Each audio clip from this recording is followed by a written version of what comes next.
No, these aren't prescription. These are my 3D glasses that I went to go see Sing with, and I just like how they look on my face, so I'm wearing them.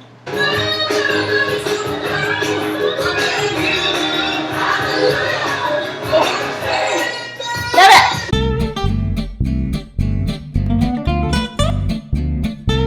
Also, if you can hear any like weird noises in the background, it is my dishwasher. It is running right now, so just ignore that. Okay. Hello everyone, and welcome back to another episode of Take on Tuesday.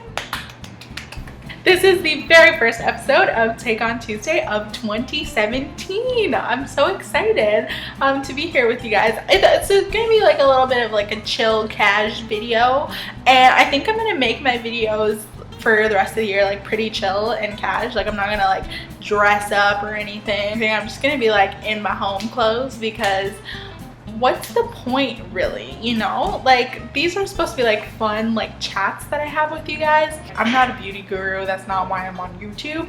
I'm on YouTube because I'm a really opinionated person, and I just love to like chill and chat with you guys and talk about my life. Today's video is going to be all about my take on 2016. It seems like the general consensus for 2016 is that it was pretty shitty, pretty darn bad. My thoughts personally on 2016, I mean, I pretty much agree. It was not the best year for me, I must say. In terms of my personal life, it was a pretty bad year. Started off the year unemployed. Halfway through the year, broke up with my boyfriend. It was a pretty messy breakup, and we don't talk anymore. We don't talk anymore. It's weird because at the time when we broke up, I thought it was like the worst thing in the world. I like blamed I blamed him, I blamed myself, I blamed so many things, but in the end, like I just accept it, you know? Like everything happens for a reason. I think I was supposed to be in that relationship. I think that I was supposed to leave that relationship, and I think that I learned from that relationship, because I know that like this is my me time, and I never really got that me time. And I think in your 20s, everybody needs that time for themselves, so you can really discover who you are without anybody else's outside influences. And I feel like 2017 is going to be the year where I have the opportunity to really do that, and I know exactly how I want it to be because of everything that I went through in 2016. In terms of goals achieved in 2017, again, meh. Like I had a goal of getting in shape, and I posted that in my vlog in the beginning of the year, and I used to do those runs around my neighborhood, and then I didn't follow up on that. Didn't like go to the gym, didn't eat right, nothing. Like a lot of stress came into my life, and I think I honestly, I think I started emotionally eating. First I just did it subconsciously, and then I saw the weight like packing on. And then I realized consciously what I was doing. Like I would get angry, and then I'd be like, I'm hungry. And then I was like, whoa, that's weird. Like why did I just go from angry to hungry? Like those are two different things.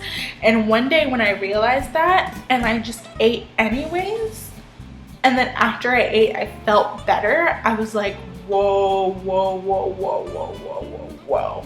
And that's when like a light bulb went off in my head, and I was like, okay, like you're like emotionally eating, like you have a problem. So I looked it up, to be honest, and I was like, okay, you have to find things like when you're feeling that way other than food to make you feel better. And that's when I really turned back to my music a lot, and it did get a little bit better. I still could be eating a lot better than I am, But I think I've made great progress. Goals I had for 2016 in terms of like money, I wanted to pay off my debt, and I did make a small dent in that, so I'm really proud of that. So that is one goal that I didn't achieve. Let's not get crazy now, but I did make a small dent in my debts, and I'm happy for that. So I'm gonna keep chipping away in 2017. Music. I did my first ever open mic night this year, which was a crazy experience. I was so nervous, but after I did it, it was like a rush, and I was like, I want to do this again. And so I did do a lot more open mic nights this year. I'm totally comfortable singing in front of an audience, but I'm not comfortable singing and playing an instrument at the same time, and that's what the whole open mic thing was all about. Just challenging myself as a musician and getting people to know who the F I am, because it doesn't matter how talented you are if nobody knows who you are. Ladies and gentlemen, it's okay to promote yourself. If I'm not sharing my work with people, if I'm not showing people my YouTube videos, if I'm not performing, it doesn't matter, because nobody's ever gonna know, and it's just gonna be me, myself, and I for the rest of my life. So I'm gonna be doing videos on my main channel again. The last thing that was posted on my main channel is my music video for my song Heartless Lover, which I wrote when I was 17. What?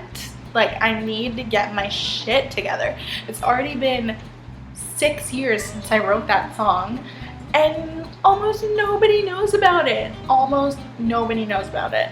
This is the year for me to like start taking shit seriously, start really doing some real self-promotion.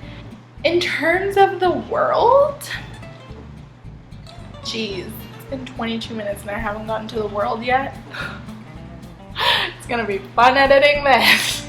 There was Black Lives Matter. It seems like in the media, at least, and on social media, that no one was on their side. Like, people were trying to push all lives matter, and I was like, what? Does that make any sense? Donald Trump was glorified. Seeing all of this stuff play out in the media, I was like, he's gonna win just for the sheer fact that he has probably 90% media exposure and Hillary has 10. To know Hillary's platform, I had to talk to people that supported her. I had to do research. I had to like look it up and like dig and find what her platform was. But Donald Trump was completely glorified. He was on every news station. He was on every radio show. He was the topic of every conversation in 2016, but Hillary wasn't. Syria was another big thing that got pretty much ignored by everyone. And I understand like it's really hard for us to do something not being there. Something has to be done, and it seems like nothing was done about Syria. I can only imagine what they're going through, and I'm so glad that Canada has brought a lot of Syrian refugees here. I'm so glad that a lot of countries are trying to bring refugees into their countries, and that's, I think, the first step for sure. I am not an advocate of any kind of war or violence in any way, shape, or form, and I know that people are saying that like we should have a war in Syria. I don't know, man. Like, it's hard. It's really hard. I would never want to be a politician, because it's hard to make these decisions and it's hard to know what's the right thing to do. It's just insane. It's absolutely insane. Positives for the world: Barack Obama petitioned to put Harriet Tubman on the $20 bill in America. That's pretty cool. And in Canada, we just, you know, Canada, we copy everything that the States does, because we're not able to make our own decisions in any pursuit of anything. So we're putting Viola Desmond on the $10 bill. If you don't know who Viola Desmond is, I didn't before I heard this story. She is a Black civil rights leader in Canada. Before Rosa Parks, actually, she sat in the whites only section of movie theater in Nova Scotia, which was really cool. Nova Scotia is really known for being like the prevalent like black civil rights movement in Canada, because a lot of people went from the Underground Railroad straight into Nova Scotia, and Nova Scotia still has a really big black population. So yay, Nova Scotia. Hillary Clinton running for president. Now, I know that this was also one of the most devastating things of 2016 for a lot of Democratic supporters and a lot of people in general. But the fact that we had a female presidential candidate in America for the first time ever, that was an achievement in and of itself. I think she should run again. I think she should keep her head high because she really did do a really good job. And I think next time play a little bit more to like the personable thing. But I might get a lot of hate for saying this, but I think it's true. I think Barack Obama is a really like fun, charismatic, likable guy, and I think that Donald Trump does the same thing. He has a lot of charisma. He's very confident in himself. He has this like swagger to him where he's like, I know I'm the best. And I think Hillary is a little bit more where she's like, you know, I've been fighting against everyone for a really long time. Like there was the whole thing with Monica Lewinsky from day one. Like she was an activist for a lot of things. So she's used to kind of being like the underdog, I think. And that I think comes out in her personality where she's like a little bit of a fighter, which don't get me wrong, I love because I'm a fighter myself. But I think she doesn't have that thing that like people like Barack Obama have, that people like Donald Trump have.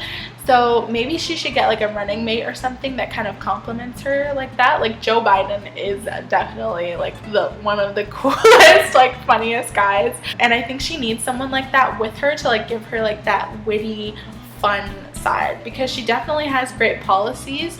But I've come to learn that politics is a frickin' popularity contest. It's not about how smart you are. It's not about how qualified you are. It's about, can you get people on your side or can't you? And Donald Trump frickin' got people on his side. So anyways, enough about him.